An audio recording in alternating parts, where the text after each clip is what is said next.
Bismillahirrahmanirrahim. Assalamualaikum warahmatullahi wabarakatuh. Apa kabar anak-anak ustazah? Semoga kalian selalu dalam keadaan baik ya. Nah, bertemu lagi kita pada pelajaran pendidikan dan kewarganegaraan.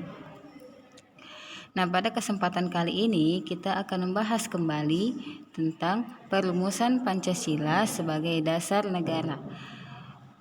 Baiklah, nah berikut ini adalah dalil mengenai materi kita, yaitu terdapat dalam Quran Surah Asy-Syura ayat 36-38, yang artinya apa saja kenikmatan yang diberikan kepadamu, maka itu adalah kesenangan hidup di dunia. Sedangkan apa kenikmatan yang ada di sisi Allah itu lebih baik dan lebih kekal bagi orang-orang yang beriman dan hanya bertawakal kepada Tuhan mereka. Dan juga bagi orang-orang yang menjauhi dosa-dosa besar dan perbuatan-perbuatan keji. Dan apabila mereka marah, segera memberi maaf. Dan bagi orang-orang yang memenuhi seruan Tuhan dan menegakkan sholat, sedang urusan mereka diputuskan dengan jalan musyawarah antara mereka. Dan mereka menginfakkan sebagian dari rezeki yang telah kami berikan kepada mereka. Quran Surah Asy-Syura ayat 36-38.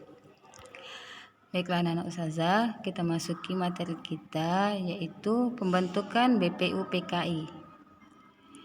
Nah, semangat kebangsaan melandasi para pendiri bangsa atau the founding father dalam merumuskan dasar negara Indonesia. Suasana kebatinan itulah yang mewarnai para perumus dasar negara dalam sidang BPUPKI, atau dalam bahasa Jepangnya disebut Dokuritsu Junbi Chosakai. Nah, usulan dasar negara Pancasila dalam sidang tersebut digali dari kepribadian bangsa Indonesia.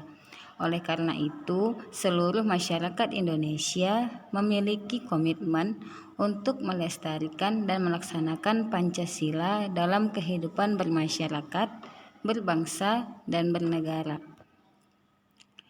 Kita harus meneladani semangat juang para pendiri bangsa dalam mendirikan dasar yang kokoh bagi berdirinya negara Indonesia.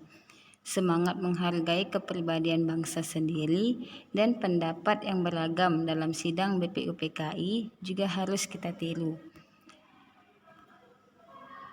Perumusan Pancasila bersamaan dengan Undang-Undang Dasar 1945 yang dilakukan oleh para pejuang kemerdekaan dan pendiri negara Republik Indonesia dalam sidang BPUPKI. Dalam merumuskan Pancasila sebagai dasar negara, para pendiri negara memiliki semangat komitmen yang berarti ada keterikatan atau pengakuan seutuhnya untuk melakukan sesuatu hasil perjanjian sehingga dilaksanakan dalam berbagai sendi kehidupan.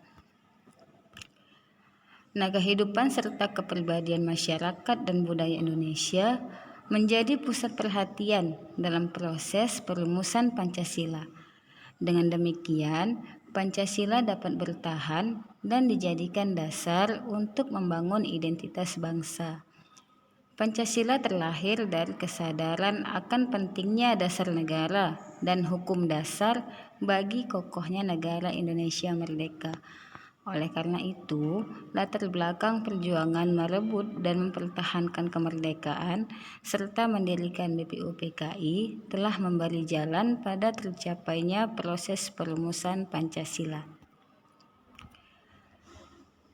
Nah, Jepang mulai menguasai Indonesia sejak Belanda menyerah di Kalijati, Subang, Jawa Barat pada tanggal 8 Maret 1942.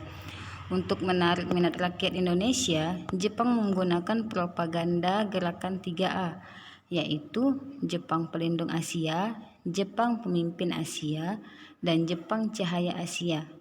Namun, Jepang juga ingin menjajah Indonesia. Nah, pada awal tahun 1944, Perang Pasifik berakhir dengan kekalahan Jepang. Akhir tahun 1944, posisi Jepang semakin terjepit dalam Perang Asia Timur Raya. Sekutu berhasil menduduki beberapa wilayah kekuasaan Jepang seperti Papua Nugini, Kepulauan Solomon, dan Kepulauan Marshall. Bahkan Kepulauan Saipan yang letaknya sangat dekat dengan Jepang berhasil diduduki Amerika pada bulan Juli 1944.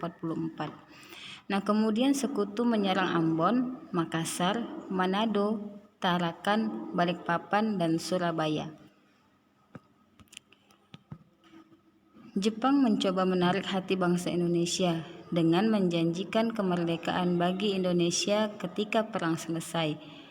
Janji ini diucapkan oleh Perdana Menteri Jepang, yaitu Kuniaki Koiso pada tanggal 9 September 1944. Nah, kemudian Panglima Bala Tentara 16, Letnan Jenderal Kumakichi Harada menindaklanjuti janji tersebut. Nah, pada tanggal 1 Maret 1945 akan dibentuk Badan Penyelidik Usaha-Usaha Persiapan Kemerdekaan Indonesia atau BPUPKI, atau disebut juga dengan Dokuritsu Junbi Chosakai. BPUPKI dilantik pada tanggal 28 Mei 1945 dan mulai bekerja pada tanggal 29 Mei 1945.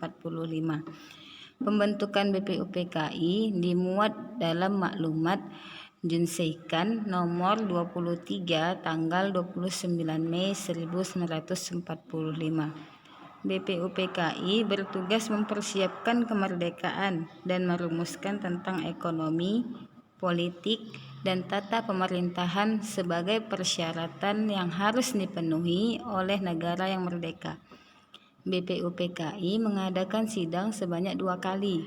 Nah, sidang pertama dilakukan pada tanggal 29 Mei 1945 sampai dengan tanggal 1 Juni 1945 di Gedung Chusangiin yang membahas tentang dasar negara. Sedangkan sidang kedua pada tanggal 10 sampai 16 Juli 1945 yang membahas tentang Undang-Undang Dasar. Nah, BPUPKI dilantik secara resmi oleh Jepang dengan anggota berjumlah 62 orang yang terdiri atas tokoh-tokoh bangsa Indonesia dan 7 orang anggota perwakilan dari Jepang. Ketua BPUPKI adalah Rajiman Weddiodiningrat dengan 2 wakil, yaitu Ichibangase Yoshio dari Jepang dan Suroso dari Indonesia. Nah, sekarang silahkan kerjakan latihan berikut. Yang pertama, apa itu gerakan 3A? Yang kedua, wilayah mana yang berhasil diduduki oleh sekutu? Yang ketiga, kapan Jepang mulai menguasai Indonesia? Silahkan kerjakan di buku latihan kalian ya, abang-abang dan kakak-kakak. Baiklah, kita tutup pertemuan kali ini dengan lafaz hamdalah. Alhamdulillahirabbil alamin. Thank you. Wassalamualaikum warahmatullahi wabarakatuh.